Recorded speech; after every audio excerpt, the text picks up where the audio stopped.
قلتو بيجن زيادة السيرفير كفتني من ميفانك يا برز جدعان علي ضام نولاتي عنا كسل هرما كردستان كل استوديو ميفاني من برز جدعان تو بخيراتي زور سباس قال لك سباس كنتو تقال مدابي رسبيكي بحسابي ركفتني بكين باش يا خرابة والله اتشتا باش وقتي ام ببين ملاتي ما راحتي الجمع شي دبي تشتبه يعني بيوانا ما انه ملاتي ما راحتي الجمع شي ببي ارامي نفسي الجمع شي ببي ما ترسي نميني قف نمينن جاويوان البازداني بي وشر نميني تشتكي ام بينن قال لك باشا براستي افدمك دريجة خلقي ما الهرم كردي كاتبونا بن قفك مظن وما ترسيك عجيب ده وجوجي زفستان بو باران وبرف جيدهات ويني خراب البرشعبي وابون لآلية بحري لاذقية وسويدا تشنا خراب البرشعبي وانا ابون دي ترسها نقو اف جيشي بنافي جيشي سوري بي ان فصائل بن ان عشائر بن قو درباسي هرمي ما ببن ويتشتي خراب بكن ما ترسيك عجيب بيدا بو براستي دفي ريكفتني دا اف ما ترسي هم وقت بيجي راكرين برشعبيوا هيدي در راحتيك شيد بي واطراف دوليجي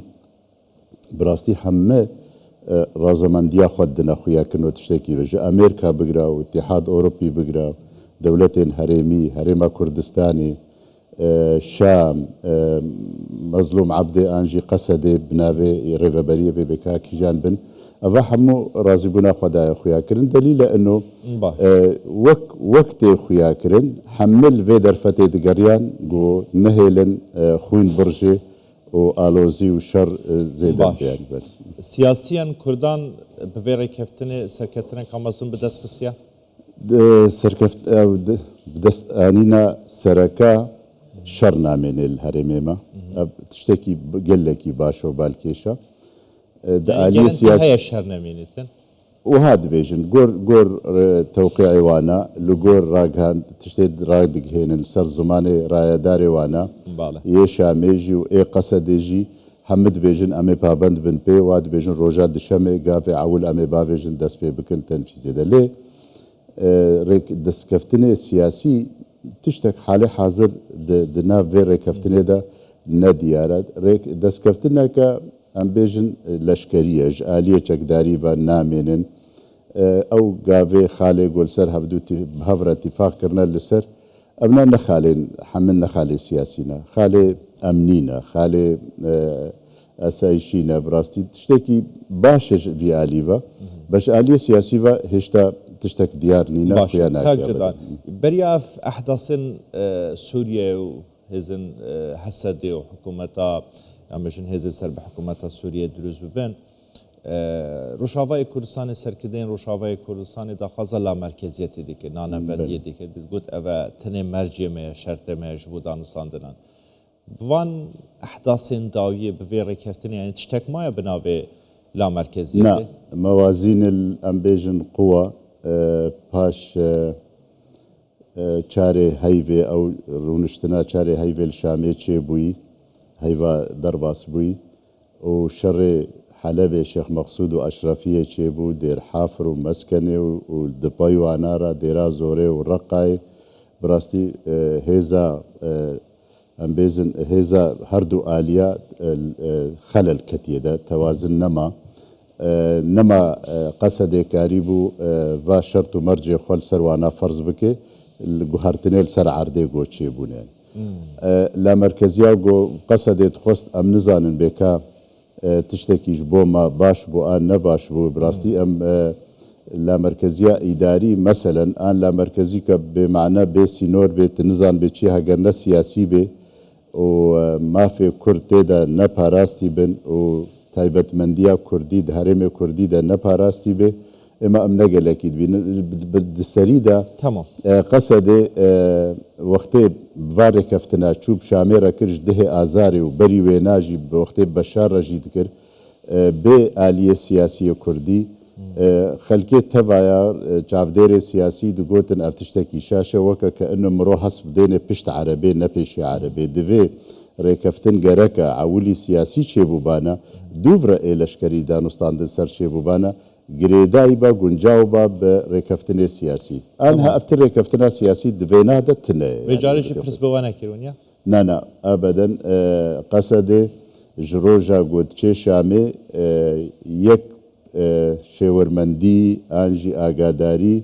bi aliyê enekesê ve pêra nekiriye ji ber xwe kirine ji alî ji yek alî pê ve ev rêkeftinkirine bes ne du alî ne کاک جدان سەرۆک بارزانî yani ji destpêka ehdasên Sûriyeyê heta duhîjî yanî me dît roj nebû ku peywendiyên wî hewlên cenabê Serok Barzanî nebin ji bo vê yekê ku êtir xuşk û birayê me li Rojavayê Kurdistanê parastî bin. Hîn yanî rola Serok Barzanî ji bo berqerarkirina aştiyê ji bo gerentîkirina destkeftên Kurdan di navçeyê da çawa dibînin. Bi rastî halê hazir ji roja qeyrana Sûrî krîza Sûrî dest pê kirî ji 2011 ve heta nîniha Cenab-ı Serok Barzanî roj bi roj rewşa Sûrî şopênê û Kurdê Sûrî bi rastî Kurdistana Sûriya rêkeftin gelek me û aliyê PYD de û rêveberiyê de çêkirin carê bi nava bûn 2013 de 2004 de di rêkeftin dest pêkê de hewlêr yek û du vira dihok û du vira 2020 û du vira 2000 heta em gihandine Nîsana 2025 ew rêkeftina goçêkirî yek rêzî û yek nêrîna yek helwesta mala Kurdî Cenab-ı Serok Barzanî kûrbûna me ya Kurdistanî kûrbûna me ya navdewletî û iqlîmî damin û garantiya mafê Kurd di Sûriya de heta vê deqê her rojê talî de bêhtir isbat dibe no ji wî pêve kesek garantiyê bike an jî cihetek garantiya mafê Kurd di Sûriya de bike piştgêr be û ji dil û can û ji gor baweriyê xwe dixwaze got mafê Kurd di Sûriya de yanî beş garantî bin damin bin û ev rêkeftinên hatalî çêbûyî ji xeyrî civata gol li Hewlêrê çêbûyî û ji xeyrî rêkeftina Hejdê Heyvê çêbûyî danûstandinê wî cewlat derketinê wî ne seredanî wî navdewletî ya talî İtalya û li hemû de jî û bi Amerîkana re bi Ferensiya re bi Şamê re bi Qesedê re her ew bû êgo dixwest aramiyê û rêkeftinekê peyda bike ji bo şer dûrî herêmê Kurdî miletê yani eger yani hewlên Cenab-ı Serok Barzanî neban ku ji roja yekê dest pêkirin heta duhî jî wedît ku Serokê Emerîka û nûnerê Emerîka jî spasiya hewlên Serok Barzanî kirin. Yani eger Serok Barzanî nebaye ev hewlên Cenab-ı Serok Barzanî nebane yên Serok Wezîran Mesûd Barzanî nebane xwe jî zanî ku seredana xwe de ji bo korbenda nêvdewletiya Davosê yanî ji her serkirdeyekê re biaxiv ba danîştiba yani pirsa destpêkî pirsa Sûriyeyê bû parastina Kurdan bû durustkirina lobiyekê bû ji bo parastina Kurdan. Eger ev hewlên Cenab-ı Serok Barzanî Serok Wezîran neban yanî bi cidî îro rewşa Rojavayê Kurdistanê ber bi ku da diçû. Elhamdülillah gohaya em awilî vêna bikin yanî bêjin û dinya û heme û Emerîkan di serê wana de erênî dikin û yani bi rola Cenab-ı Serok Barzanî û rayedarê Herêma Kurdistanê çikak Mesrûr bê çikak Nêçîrvan bê ev her sê kesayetî bi postê xwe bi kurdayetiya xwe heger nebane bi rastî yani dibêjin kak Nêçîrvan Barzanî endizyarê vê rêkeftina taliye ê ji nebinehênî kar dikir û Serok Barzanî her ew herke serokê hikûmetê kak Mesrûr Barzanî bi rastî ême em dibînin weke Kurdê Sûrî û her kesek têne ser zimanê xwe heger Serok Barzanî nebane Herêma Kurdistanê nebane li semahallah heger nebane û ev bi vê rolê nelêstibane rewşa Kurdê Kurdistana Sûriya yan bazdan bû yan wêrankirin bû û yan şer bû ji wê pêve nebû li pêşiya me ebeden yanî ji ber wilo ev aramiya peyda bûyî ev alîkariyê ku Herêma Kurdistanê pê rabûyî û xêrxwaziya Barzanî destgeha xêrxwaziya Barzanî هەگەر نەجوابانە خەڵکی مە بڕاستی بڤێ سەرمای vê ئەوێ ئەوارەی مێ عەفرینێ و ئێ کۆبانی و ئێ دۆرە حەلەبێ و کۆبانیا دۆر پێچکری